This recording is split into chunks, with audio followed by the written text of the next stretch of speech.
Wanted to welcome everybody to this webinar today. I have a fantastic panel with me. On behalf of the RSNA, let me thank you for taking time to join us today. My name is Carolyn Meltzer, and I'll be serving as the moderator. I'm the William P. Timmie Professor and Chair of Radiology and Imaging Sciences at Emory University in Atlanta. I also serve here in the School of Medicine as an Executive Associate Dean of Faculty Academic Advancement, Leadership and Inclusion, and as the Institutional Diversity and Inclusion Officer. As you work to address COVID-19, I wanted to let you know that this webinar today is one of many that the RSNA is putting together to reach the radiology community, share best practices, share ideas, provide education and resources on COVID-19. We have a very active task force here at the RSNA working hard on related topics. And you can find these resources on the COVID-19 section of the RSNA website. It's updated regularly, sometimes daily, and a link to that page will be provided in the resources panel. So before we go on to introduce our wonderful speakers today, there's a few housekeeping slides I need to go through. So you can follow the steps on this screen. It's also in the chat panel to claim CME for today's webinar.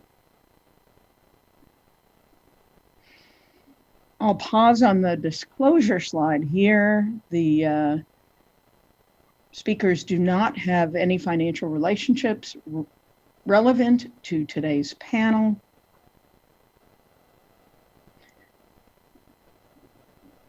And our RSNA disclaimer statement.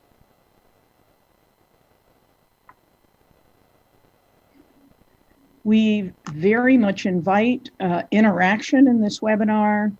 These are going to be short presentations so that we can have enough time to discuss. So please feel free at any time to enter questions in the for the panelists in the question box, and I will monitor that as we go. Today's session is going to be recorded, and it will be posted on the RSNA YouTube page within a day or so. So if you wanted to refer other colleagues to check back, that would be fantastic. So without further ado, it gives me great pleasure to introduce my wonderful colleagues who have great expertise to bring to this conversation. Today we're going to be talking about, is there a gender penalty for women professionals during COVID? And some people may say that's apparent, but let's delve into the topic. So with us today, we have Dr. Judy Yee. Dr. Yee is University Chair and Professor of Radiology at Montefiore Medical Center in the Albert Einstein College of Medicine. Dr. Yee is an accomplished abdominal radiologist who leads a very large academic department in New York City. She's past president of the Society of Abdominal Imaging and a well-known leader and dear cherished colleague. Also speaking today is Dr. Susan Ackerman. Dr. Ackerman has always shown great interest and expertise in critical issues faced by women in radiology.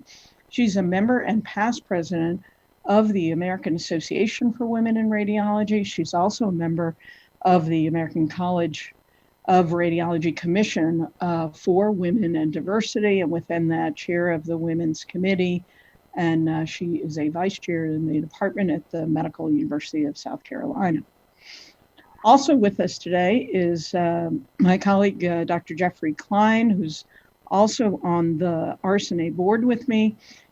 He is professor of radiology at the University of Vermont, the editor of Radiographics, RSNA's education journal, and the RSNA board liaison for publications and communications. And Dr. Klein is also a member of our very active RSNA COVID task force. Speaking last but absolutely not least will be Dr. Teresa Caridi. Dr. Caridi is an assistant professor of interventional radiology at Georgetown University Hospital, where she also serves as the IR Medical Student Clerkship Director. Dr. Caridi is an active member of the Society of Interventional Radiology, presently serving as vice chair on the SIR Foundation Board, and will graduate to the role of chair to follow. So fantastic panel with complementary perspectives. So again, there will be Q&A at the end, but please feel free to submit questions as you go. Without further ado, I'm going to turn things over to Dr. Yee. Judy, please. Thank you. Hello, everyone, and I'd like to thank RSNA and Dr. Carolyn Meltzer for the invitation to share with you my perspective as a chair. And as chair of radiology at Montefiore Medical Center in New York City, which is one of the largest global hotspots, it has been certainly a journey. And in addressing how this journey affects women, I think that we certainly have learned a lot, and I'm hoping to share some of that with you today. And I'll start off by saying that I think pre-pandemic, we all knew that there was a gender gap in radiology. The AAMC has documented that about 50% of medical students are now women. However, when you look at the percentage of radiology residents who are women, this decreases to close to about 25%. Then what I have shown here on my title slide is the leaky pipeline. And you see that for assistant professors, about 32% are women. This decreases to 27% for associate professors, 22% for full professors, and finally for chairs at about 17%. And I think one of the major questions is that with all of the colliding challenges with the pandemic, will this leak just get worse? And I'm afraid that the answer probably will be yes. So as we evolve through this pandemic, it certainly does highlight gender inequities. And again, before the pandemic, I think gender equity in radiology fell behind many of the medical specialties. And this extended to many levels, including compensation, leadership, and research. And what I have included at the bottom of this slide is that a compensation report from Doximity. But when you look at the medical specialties with the largest wage gaps comparing men and women, you'll see that radiology is in the top 5, and that female radiologists earn 21% less than men. This is another report from Medscape. And again, these are pre-pandemic numbers. But when you look at the salaries, you'll see that female radiologists earned about 14% less than men, although they spend on average 2 hours more seeing patients. So during the pandemic, we know that volumes decreased. And according to the MGMA report, practices reported an average of a decrease in 55% in revenue and a decrease by 60% in volume. What are some of the strategies that institutions used to offset this financial hit? Were salary cuts, furloughs, terminations. And given that women already start at a lower baseline salary, I think that all of these strategies potentially will have a larger negative effect on women, and in particular when you take into consideration single moms. You know, when I created the next 2 slides, I had used the word challenges instead of solutions, but I thought it would be more helpful actually to talk about and provide maybe some solutions to some of the known challenges that we have. And during the pandemic, again, volumes decreased. We all had to practice social distancing for safety. So we increased the number of readers from home with home workstations. At the same time, again, as the pandemic hit us in New York, and it was pretty hard, schools closed, child care centers closed, and even now for the summer camps have closed. So what this meant is that women who already are known to carry a higher burden of the work at home now had to deal with homeschooling on top of childcare, and then also add on to that being able to read cases from home. So this known term that is used, the double burden for women, has now turned to a triple, even quadruple burden for women. And I think that all of this makes it much harder for women to maintain academic productivity during the pandemic. So what are some possible solutions? And, I have it on the slide, but can we modify the promotion process? And there's been discussion, I know, at different institutions of adjusting the promotion or the tenure clock so that there is a built-in delay. Should we develop a COVID promotions track that specifically recognizes, I think, the contributions of women to the COVID effort? And that can be framed and credited in different ways. With the cancellation of national and international meetings, including RSNA, this has decreased the opportunity, I think, for women to be on the national and international stage, and you need that for promotion. So is there a way that we can mandate inclusion of more women when we give these virtual talks and virtual grand rounds? Many institutions have instituted, mine as well, virtual grand rounds, and it absolutely is easier to invite, I think, a larger number of speakers and a more diverse speaker, and to create a series. So I think that that's something that is a given that we should automatically do. And as I mentioned, we've instituted that at my institution. Now, for those of you who do research, I know at my site and at a lot of academic sites, they've just completely shut down research so that you couldn't even come on campus to do research, human research. And that certainly has delayed, I think, grants and submissions. But what is a potential solution is for all of the organizations I have listed, NIH, foundation grants, and society grants, is that they offer grants for diversity topics, but also to really focus on assuring that the grant recipients are more diverse and include more women. So that's one other answer. And I think that some of the other speakers will speak to other answers as well. And then finally, all of this, I think, could work better if we had active, structured mentorship and sponsorship. I think that instituting a more formal program for mentoring and sponsoring women throughout the pandemic and even post-pandemic is important, and have clear deadlines and metrics that will help, realistic obviously, but that will help women.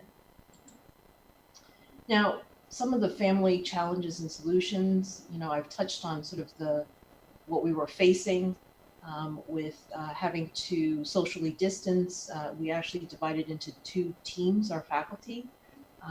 Can we, as we come out of the pandemic, keep variable shifts and have those who want to work earlier or later from home to enable that, allow part-time work?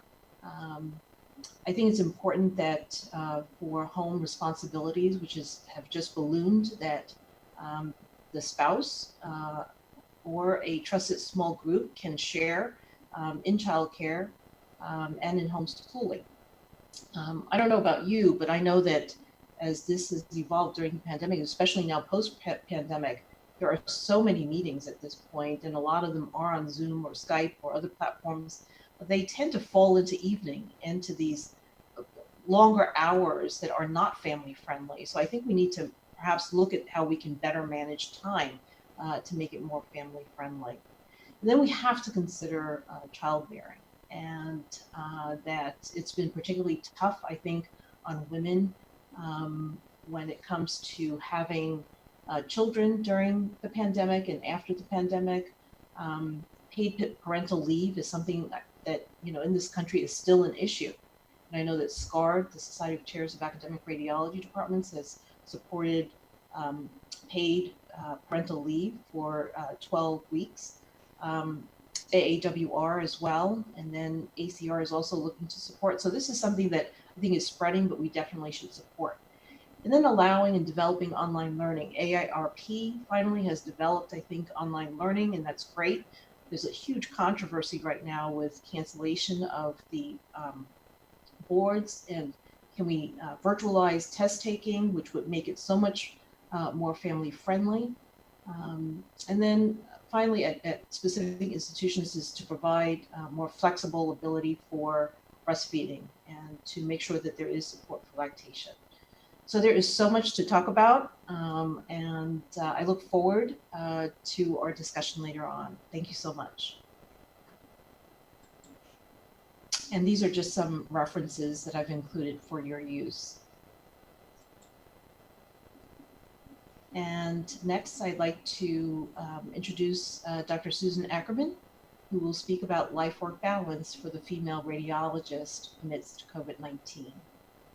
Good afternoon, everyone. I'm so pleased to be here and to talk about the topic, which is important to many of us. I want to thank Dr. Meltzer for inviting me to be involved in this panel, and I want to thank RSNA for organizing it.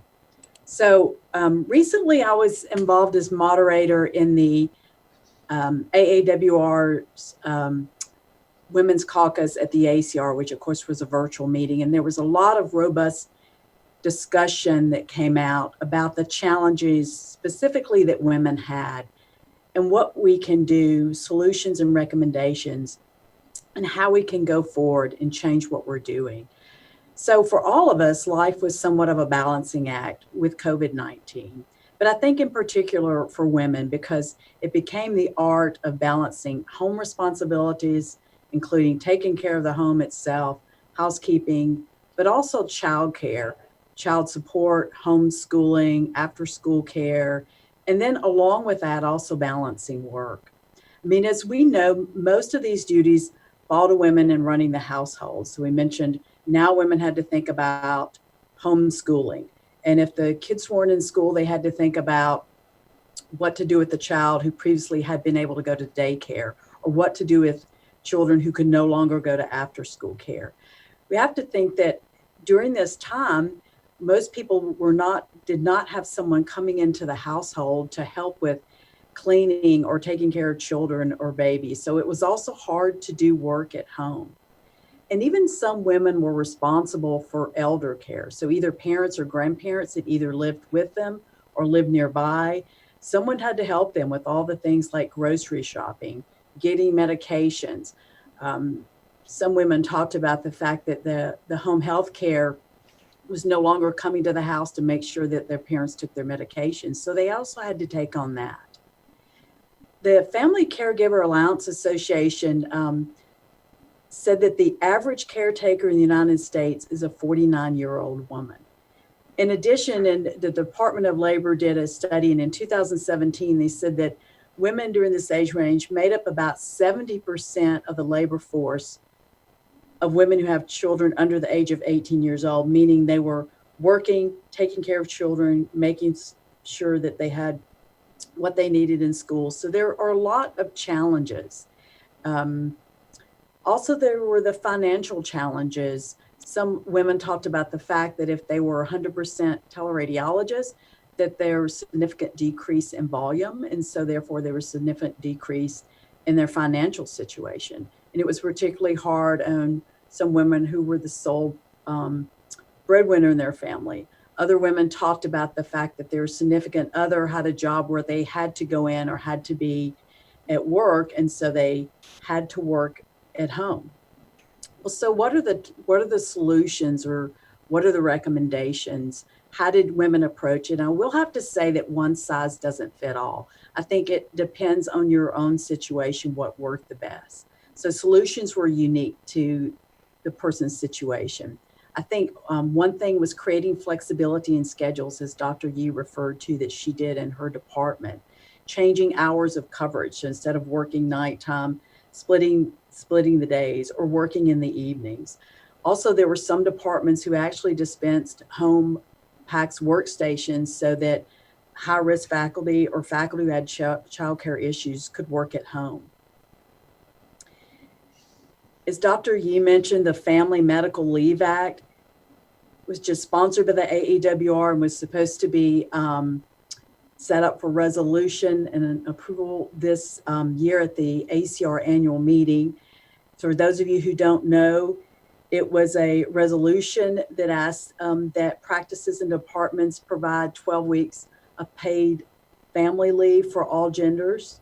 And I think that would be extremely helpful in actually decreasing the amount of stress, the amount of gender disparity that currently exists. And I think going forward is something important to keep in mind.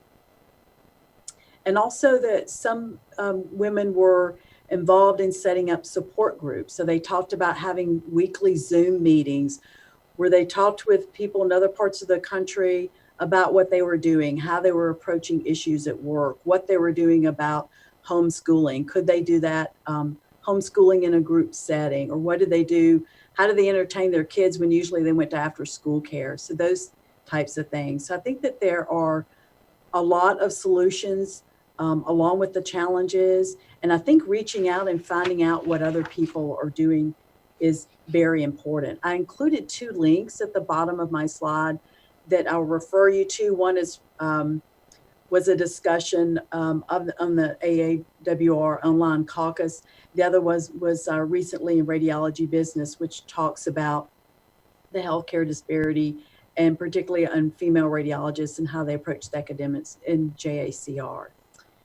So with that, we'll move to our next speaker, who is Dr. Klein, who's going to talk about academic productivity and promotion for women in the time of COVID. Thank you so much. And I'd like to begin by thanking Carolyn and thanking my colleagues and those of you who've tuned in today on the webinar for allowing me to speak on this very important topic. In my brief presentation today, I'd like to touch on 2 issues that I think are of particular importance as they relate to gender equity in academic radiology. And while I think Dr. Yee touched on these issues clearly have predated the COVID pandemic, I think that both of these issues that I'm going to touch on have been shown to be, or will likely eventually be shown to be, exacerbated by the pandemic. The first of these relates to the impact of the pandemic on scholarly activity in academic medicine, and specifically the ability of women to publish in our radiology journals. So here you'll see that I've got some citations that relate to, that address some of these issues. On the issue of gender equity in scholarly publishing, as many of you probably know, this is a very difficult thing to assess in real time. Journals, radiology journals, medical journals in general are not particularly well suited to real-time analysis of publishing. In fact, our standard bibliometrics, as many of you are familiar with, such as the impact factor and other metrics that are used to assess journal impact, usually are years in arrears. So it's very difficult to assess the impact of the pandemic on scholarly publishing as it relates to opportunities for women.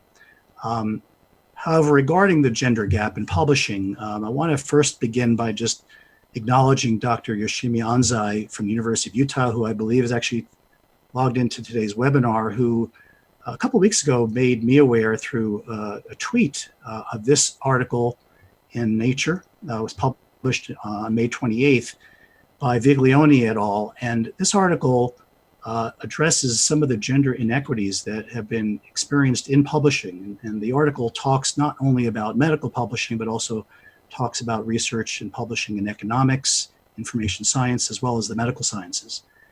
And the article covers a number of different topics. It also mentions, in addition to the fact that scholarly publishing on behalf of women has been impacted negatively by the pandemic, it's pretty clear in looking at some of the registration sites for clinical trials, such as clinicaltrials.gov, and the World Health Organization has a similar site for funded public and private research studies, that there's been a drop in the number of women or percentage of women that have applied for or have registered their particular trials during these last few months. It's clearly been impacted by the pandemic.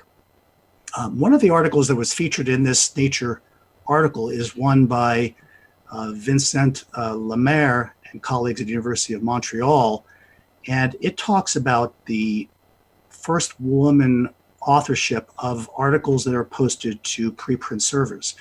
I'm sure many of you are familiar with the concept of preprint servers. These are repositories where authors can deposit and upload their non-peer-reviewed material, and it's probably a more rapidly accessible and valuable metric of who's publishing and who's authoring what.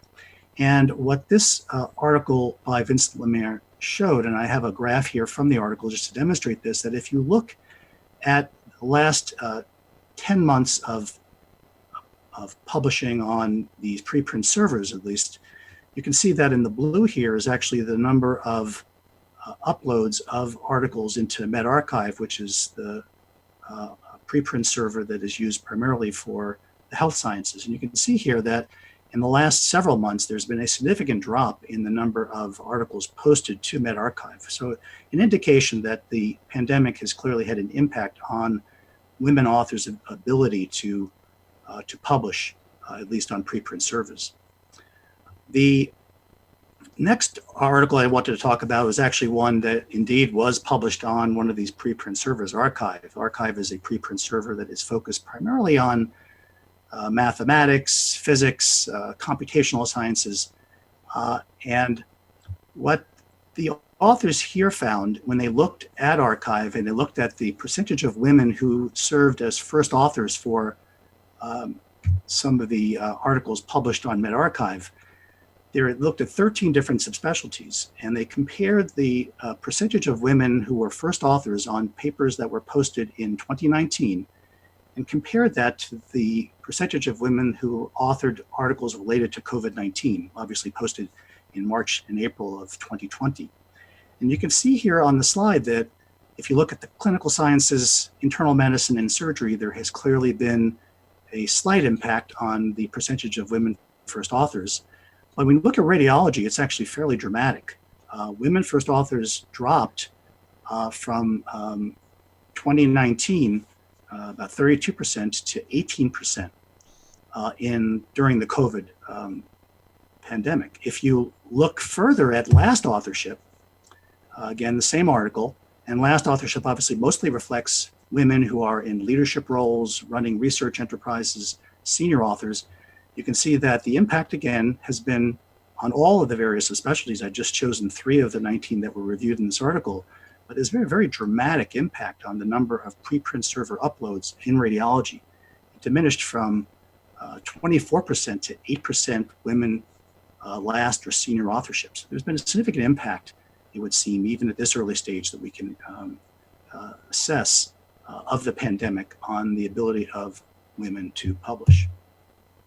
Now, the second item I wanted to touch on, it relates to the opportunity for women to be promoted in academic medicine. And obviously, we're a little too early in the pandemic to really truly assess the impact that the pandemic will likely have on the opportunity for women to be promoted. But I think as Dr. Yee touched on, this is clearly something that I think we will find has been accentuated and worsened by the pandemic. And I have several articles here just to talk about. You can see that 35 years ago, an article in JAMA by Tesh and colleagues from the Medical College of Wisconsin talked about this concept that I think we're very familiar with nowadays, which is the glass ceiling or sticky floor concept. And they looked at mean of 11 years of faculty members at a variety of different institutions based on a AAMC database. And they found that at a mean of 11 years, 83% of men had achieved at least the level of associate professor or full professor, whereas only 59% rather of women had achieved that same rank. You can see when you look at professorships it's even more stark. 23% of men after a mean of 11 years have achieved a professor level, only 5% of women. Now, this is obviously old data, but this was revisited just a few years ago in an article from Jenna and colleagues at Massachusetts General Hospital. And again, they found similar data. They looked at 91,000 physicians with faculty appointments in the United States, and they found that there was a significant difference in the likelihood of women being promoted to professor.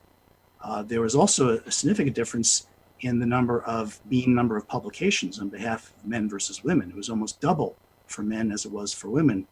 And NIH grants were also impacted negatively, or lesser, small percentage in women than in men. And finally, I just wanted to touch on this piece. This is actually a poster that was constructed by our Associate Dean for Faculty Affairs here at the University of Vermont Medical Center, Dr. Charles Irvin. He looked back at the last 7 years of promotions at our Faculty Standards Committee, which is our promotion and advancement committee. And he looked at reasons as to why women perhaps were not promoted to higher level positions. And it turns out actually in his data, and I think this is probably becoming more true at most medical centers, that women actually, if you look at it on average, are as, if not more rapidly promoted to associate professor and professor levels nowadays. The problem is, and what he found is that women tend to slow down or stop their advancement at the point when they reach the associate professor level. And the reasons for this have been posed in many of the articles I've cited and are largely anecdotal, but I think there are a variety of reasons as to why women tend to stop their advancement at that particular stage of their careers. And it has to do with some of the factors that I think have been touched on by the previous speakers. And I'm hoping that we'll discuss, and they include things like increasing administrative responsibilities, domestic responsibilities, childcare, elder care, burnout, and some women decide to have a change in career direction at that point in time when they would be ready for promotion to professor level. So with that, I'd like to leave you with these references that I've used to discuss some of these issues. And now I'll turn this over to Dr. Teresa Caridi, who'll be our next speaker. Thank you very much. I'd also like to thank Dr. Meltzer and the RSNA for not only hosting, but inviting me to be a part of this webinar. When asked whether there is a gender penalty for women professionals during COVID-19, specifically from the perspective of an IR, I think the answer is yes. That being said, the COVID-19 era has no doubt affected all IRs and healthcare workers, and that should not be diminished. Most of you are likely aware of some of the adjustments made by IR during this time, but I'll quickly touch on the major ones. First, most institutions split teams in some fashion to increase social distancing and to prevent cross-contamination of any one team's exposure to the other. Elective cases were also canceled. However, I think it's fair to say that IRs play such a critical role in the healthcare system, and many of the aspects of the care that we provide needed to be maintained. These include procedures related to life-threatening conditions, including infection and bleeding, oncologic treatments, and also organ-saving procedures. Both having split teams and the cancellation of elective cases had an impact on wellness in the sense that split teams decreased our staff numbers and our room numbers and therefore our throughput, but there was not a tremendous change in the volume of cases that we had to perform. And this led to some very inconsistent schedules on not only a weekly basis, but even a daily basis. And we know that this greatly affects females as children and home responsibilities knowingly fall typically more on them. The cancellation of elective cases, I believe, had an impact on both genders greatly in the sense that it took away our personal practices and, for lack of a better word or a better way of describing it, really those enjoyable patient interactions and pride that we take in doing what we do best. So I think additionally, there were other factors that had psychological impact on IRs and particularly female IRs. There were daily changes to policies, particularly in the beginning, and algorithms that led to even more schedule irregularities and uncertainties. I think women in particular felt very burdened by the need to be present at home and didn't feel they had an option to really isolate themselves from their families because of their exposures. But there was a sense of needing, when they arrived upon getting home, to decontaminate our clothing, our bodies, before nurturing our loved ones at home. This is increasingly hard, I think, as an IR with home call, where you can go through this entire cleansing process and decontamination only to be called back in and need to repeat the process. And I think this is very exhausting and really has a psychological impact. And finally, some real fears arose for women who were either pregnant or nursing. And I've included here just a small snapshot of some of the numerous headlines that have come about regarding pregnant healthcare workers during COVID-19. One of the underlying problems is that there's a significant lack of data regarding the impact of COVID-19 on an unborn child, all while knowing that with previous infectious processes, they affect a pregnant woman greater and more severely than a lot of other individuals, similar to maybe an immunocompromised person. When you delve into these articles, I think there's a resounding theme, and that is that pregnant female healthcare workers fear compromising the manpower that is available to their colleagues, but also fear the impact of the disease on themselves and feel an extreme guilt about potential impacts on their unborn child. Getting further into the weeds, there are logistical concerns about being positive for COVID at the time of delivery and possibly being separated from the baby upon delivery.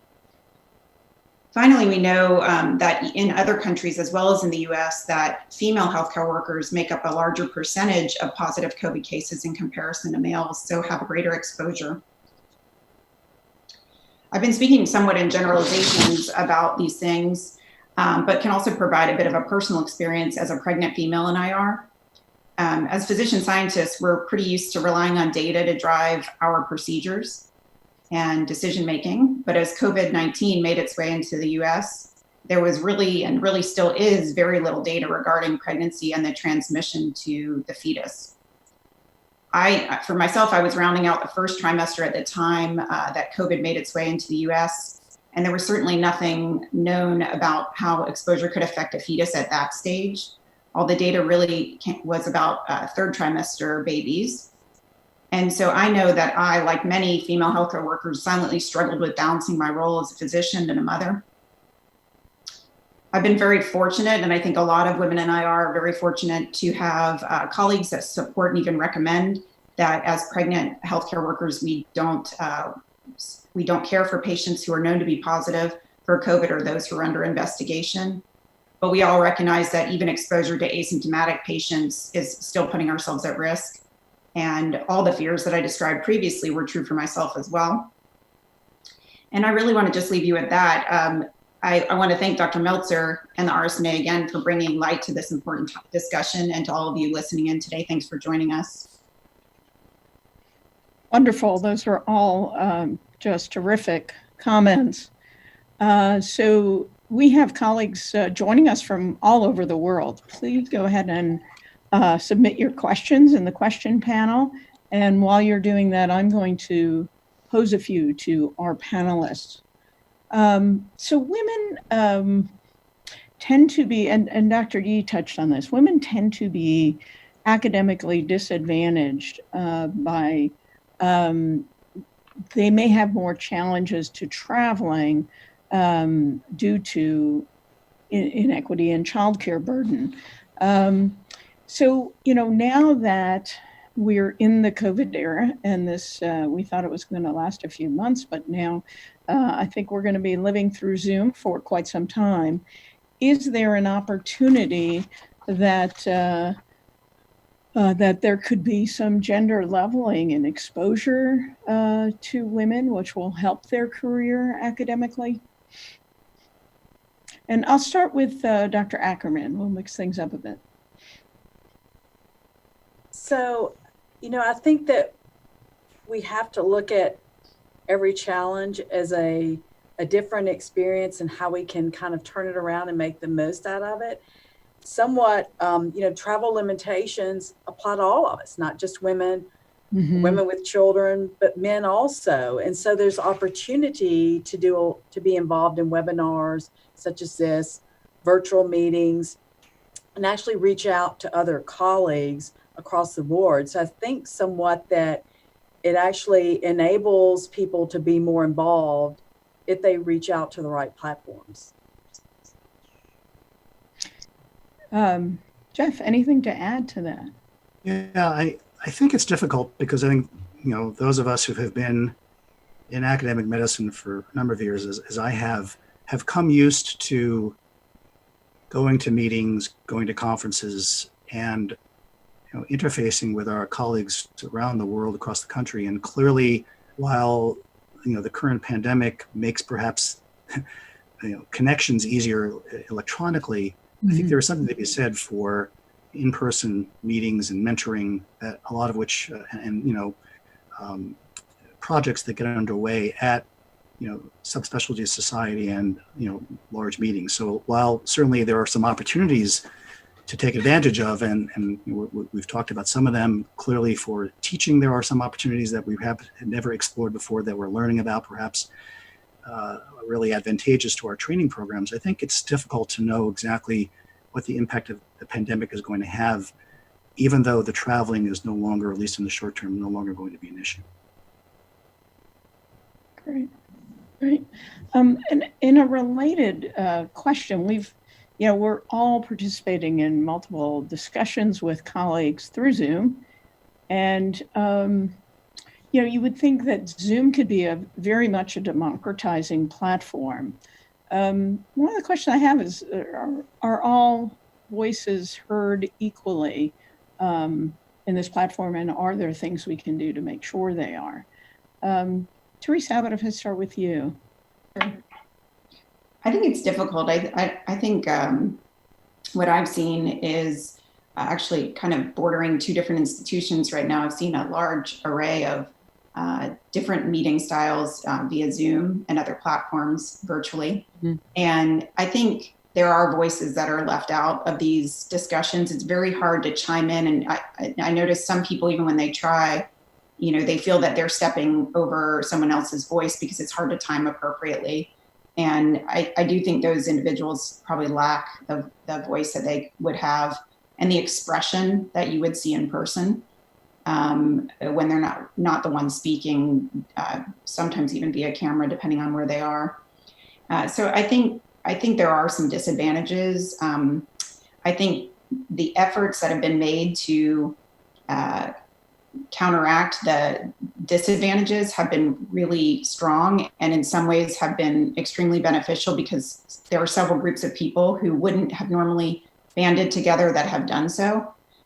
For instance, this week we had some Women in IR small social events, and there were about 10 of us on each one, every level of student all the way to attending. And I think those were dramatically helpful because they were such small groups, and it's forced us to create things like this that have given voices to some people that may not typically have them virtually. Mm-hmm. Great. Judy, do you have anything to add? So I think that we can use the Zoom platform and other platforms to assure that more voices are heard and that a diverse voice is heard. A lot of times that's sort of left up to the moderator, and the moderator has to be aware of that. I think that there was a paper that actually just came out on this by Sherry Wang and JSDR that talked about Zoom equity, I guess, and that showed that men tend to speak longer and to occupy more time when on these platforms, and women tend to get interrupted more and to be much more polite by staying mute. And if they have a comment, that they'll actually raise their hand rather than jumping right in. So there's different etiquette on Zoom. But I think that, if the moderator can help control and sort of the equity part of that, and to make sure that the different voices are heard equally, and you just have to be intentional about that. Mm-hmm.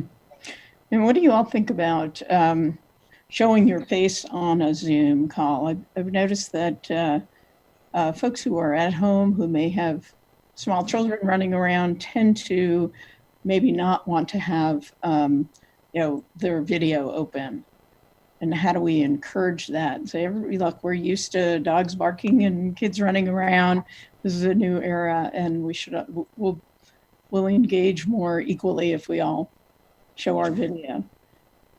Carolyn, I think that speaks to the entire sort of domestic responsibility distribution, if you will, which frankly is very unequal, and speaks to the fact that while there are certainly opportunities for people to have their voices heard, there are still a lot of challenges, both socially and obviously at the institutional and department level, that need to be addressed before we can, achieve what seems to be, gender equity. Right. And I think that it's important that people be involved, that women be involved. So would you rather hear from them and let them be in their sweat clothes with their dog and their baby, or not hear from them at all? So I think we have to be more accepting of what suits the individual, because really what's most important is we want to hear from people, and we want them to be involved in these webinars, and we want them to reach out. And if that's what we want, we need to do that regardless of how they're dressed or who's standing in the background crying or barking. So yeah, I've seen some columns about Zoom etiquette, and they say dress as if you would dress for work. Well, at least from the waist up. And, I think early on, I probably did exactly the opposite by meeting with my team with a sweatshirt on and a baseball cap to show, look, let's all open our, there's no expectation here that if you're not dressed for work, that you're not going to participate. And interested if people feel otherwise, because I think some people feel you really should dress for work regardless. So I'm going to turn to, we're getting some nice questions in. This is terrific. One question is, the gender penalty will probably continue as more men are now physically reading in-house versus women still reading from home. So can we address what that means in terms of participation in activities that are valued, whether it's in a private group or academically, and any suggestions around that? And I'll just open that for the panel. I just always find it very interesting that and I have several male colleagues who have physicians who are physician spouses, so wives, and even when talking with them in preparation for this, I thought it was very interesting that they fully understand that their wives are usually responsible for, even though when they're both equally at home during this time, responsible for many of the roles that other speakers have pointed out. But one of the ones that was highlighted the most amongst my male colleagues during this time frame is the preparation of school materials and how things were, how children were homeschooled during this time virtually, and how that really fell onto the burden of the female or the mother, and which was very interesting for two people that hold the exact same role in terms of their specialties.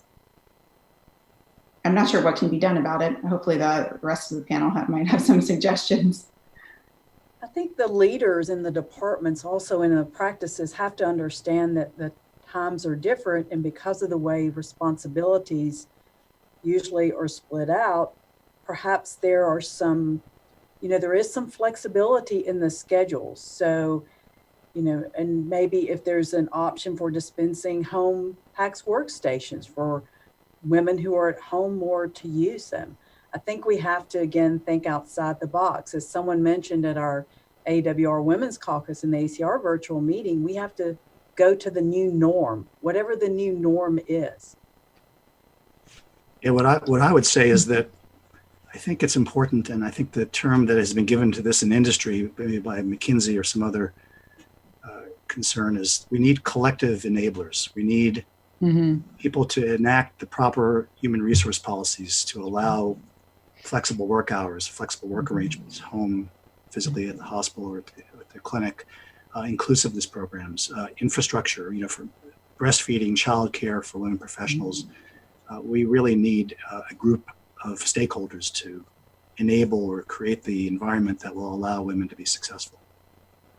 Well said, Jeff. And I wanted to just ping Susan here because of the parental leave policy. Since most institutions have short paternity leave and longer maternity leave, we're sort of institutionally and through our organizations perpetuate the expectation that women will take off and will have more of the responsibilities at home for children. And we sort of assume that that is the usual setup. So, Susan, what do you want? Do you want to speak further to the effort around equitable parental leave?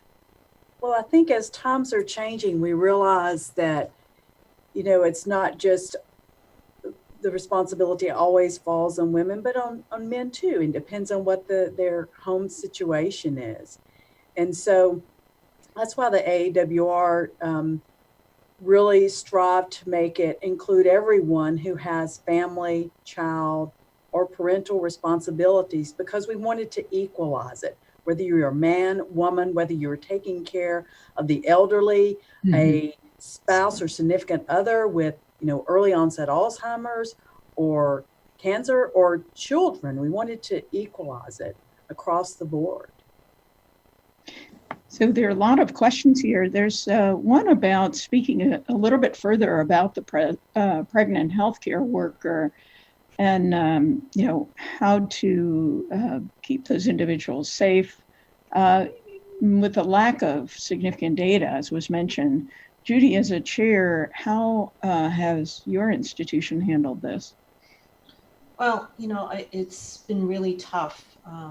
You know, we have evolved our policies, I have to tell you, in how we work with all faculty and trying to be equitable and transparent. And I think what has really helped me is when faculty and I have a one-on-one conversation, because every faculty is different and they have different needs, different timing. And when that individual sort of interaction doesn't happen, then they fall into sort of more of a departmental policy that may not fit well for them. And it may not be supportive of their specific situation. So I have actually tried to reach out to multiple of the faculty, in particular the female faculty, to look at their specific situation to see if there's what we can do to help. I think they've been overall very appreciative, and this is both for the residents as well as our trainees, as well as for the attendings. I don't think that there's one good answer for everyone. There really isn't, because something that may fit for an attending, one attending in, I don't know, the IR division, for example, may not fit for somebody in the chest division. And it really has to be tailored and flexible. And that's the key. And even as we're coming out of this, you know, we've had the lowest number of COVID positive patients in our hospital now since early March. I'm continuing to adjust reading room policies, and we're not even, I haven't even mandated that everybody come back. You know, we're taking it slow and we're trying to be flexible and to support everybody's individual needs. Any other comments from our panelists? I'm gonna go on to another question.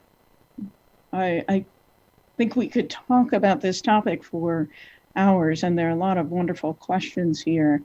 So, you know, what's been commented on in the question box is that some of what we've all talked about is gender inequality that's been very long lasting, and there's been slow evolution and slow progress.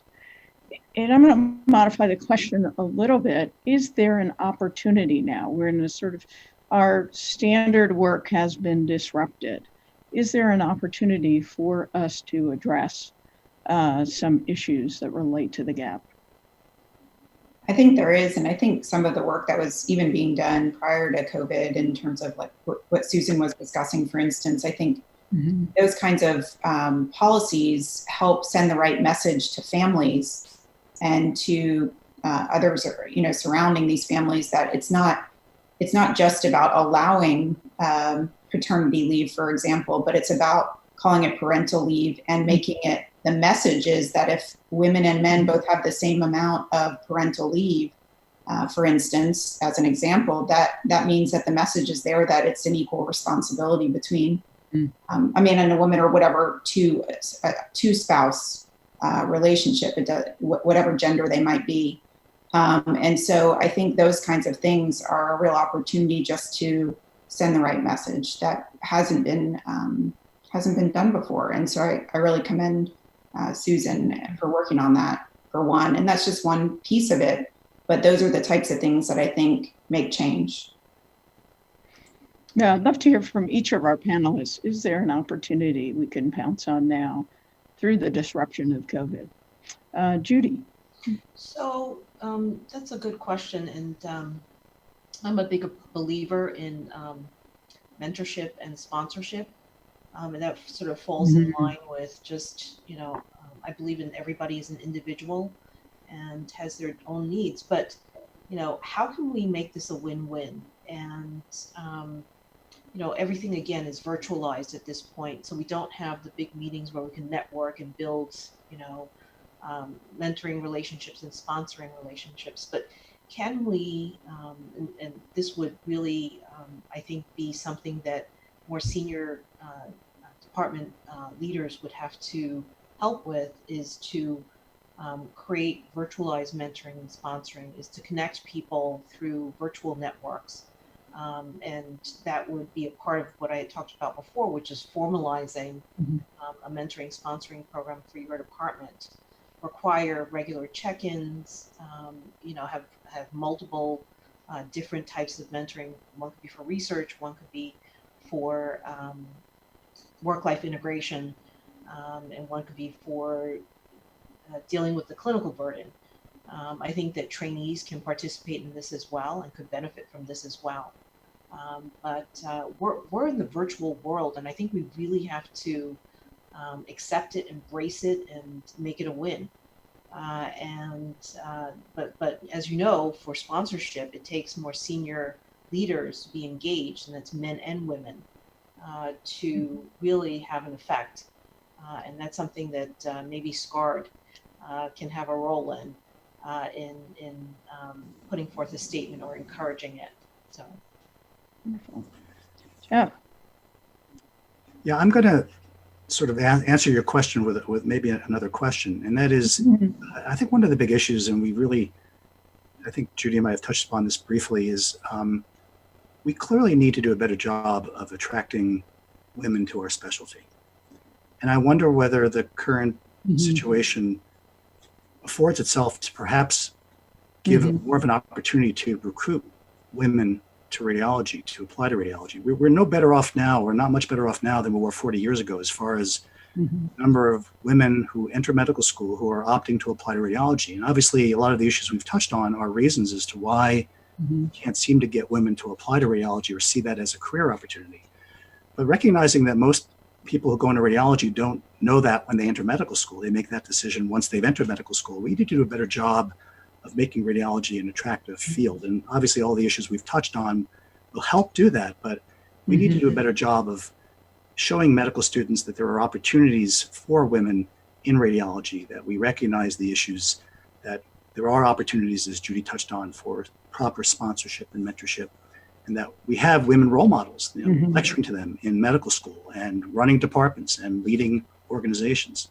So I think that's perhaps not going to solve the problem directly, but I think the current pandemic does provide some opportunities during the upcoming residency interview process, I would think, perhaps leveling the playing field somewhat and perhaps looking to try to get more women interested in applying to our specialty. I would also add, and this is reflected in one of the questions posed by a participant, is that we need more male allies, such as yourself, to speak up and to engage in these conversations about how we get to a more equitable field. How do we make it more attractive for diverse residents, diverse medical students to join us, et cetera. Susan, any parting words? We have 1 minute left. So I think this has been a great discussion. I would encourage people to think outside the box, go back to the drawing board, see how we can do things differently. I'll echo Jeff's plea to look at how we can recruit more female to the radiology world. We need to do a better job of working together, men and women in radiology. We need to reach out more. We need to take advantage of all the changes with the virtual meetings and things like the family parental leave that the AWR predominantly authored by Elizabeth Arleo started. We need to latch onto that and come up with more policies to try to enact change across the board. Wonderful. Unfortunately, we're out of time. I want to thank our terrific panelists today for your wisdom, your openness to talking about this topic.